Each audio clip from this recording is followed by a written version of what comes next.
Assalamualaikum warahmatullahi wabarakatuh. Perkenalkan, nama saya Muhammad Syahriqo, mahasiswa Universitas Kiai Ahmad Zaki Syah semester 4 Prodi BAI.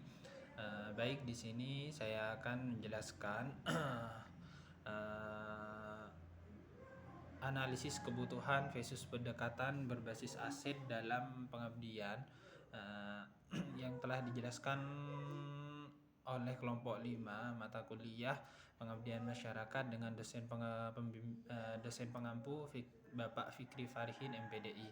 Eh, Baik, yang pertama pengertian dan perbedaan utama antara analisis kebutuhan dan pendekatan berbasis aset dalam pengabdian kepada masyarakat merupakan bagian integral dari misi perguruan tinggi untuk memberikan kontribusi yang signifikan bagi masyarakat di sekitarnya.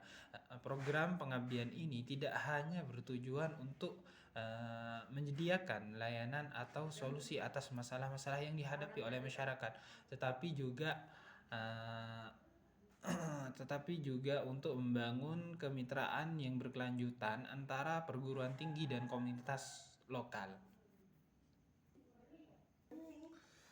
Terus yang kedua yaitu kelebihan dan kekurangan masing-masing pendekatan atau analisis kebutuhan versus pendekatan yang berbasis aset dalam merancang dan melaksanakan program pengabdian kepada masyarakat.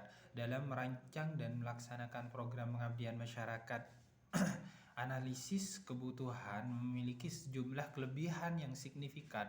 Pendekatan ini memungkinkan identifikasi masalah dan kebutuhan real masyarakat secara sistematis dan mendalam. Dengan demikian, program yang dirancang menjadi lebih relevan dan tepat sasaran serta dapat menghindari terjadinya paternalisme atau solusi yang tidak sesuai dengan realitas di lapangan. Selain itu, analisis kebutuhan juga membantu membangun kemitraan yang harmonis antara pelaksanaan pengabdian dan komunitas karena masyarakat dilibatkan dalam proses identifikasi kebutuhan sehingga meningkatkan partisipasi dan rasa memiliki terhadap program tersebut. Terus yang ketiga yaitu penerapan pendekatan analisis kebutuhan versus pendekatan berbasis aset dapat memengaruhi keberlanjutan dan dampak program. Dalam konteks pengabdian kepada masyarakat, pencapaian analisis kebutuhan dan pendekatan berbasis aset memiliki pengaruh yang signifikan terhadap keberhasilan keberlanjutan. Analisis kebutuhan menjadi langkah awal yang sangat penting untuk memastikan program pengabdian benar-benar relevan dengan masalah dan tantangan yang dihadapi di masyarakat. Melalui proses ini, pelaksanaan program dapat memahami secara mendalam kebutuhan asli komunitas, memprioritaskan intervensi yang paling mendesak, serta merancang solusi yang tepat sasaran. Dengan demikian, program yang dihasilkan lebih efektif, memperkuat rasa memiliki dan tanggung jawab kepada masyarakat tersebut. Yang keempat, faktor yang perlu dipertimbangkan dalam memilih atau mengombinasikan kedua pendekatan tersebut agar pengabdian lebih efektif dan berdaya guna.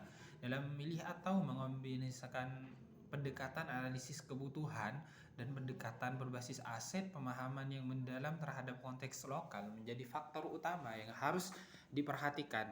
Setiap komunitas memiliki karakteristik sosial, ekonomi, budaya, dan lingkungan unik.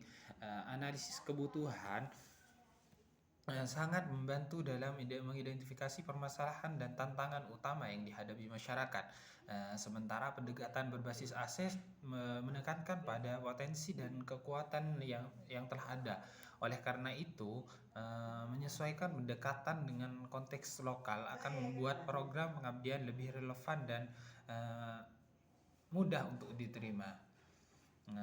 Jadi kesimpulannya, pengabdian kepada masyarakat merupakan kewajiban institusi, terutama perguruan tinggi, untuk memberikan kontribusi yang nyata dalam meningkatkan kesejahteraan komunitas sekitar. Analisis kebutuhan masyarakat dan pendekatan berbasis aset adalah langkah krusial dalam merencanakan dan melaksanakan program pengabdian kepada masyarakat. Mungkin itu yang bisa saya sampaikan. Kurang lebihnya mohon maaf. Assalamualaikum warahmatullahi wabarakatuh.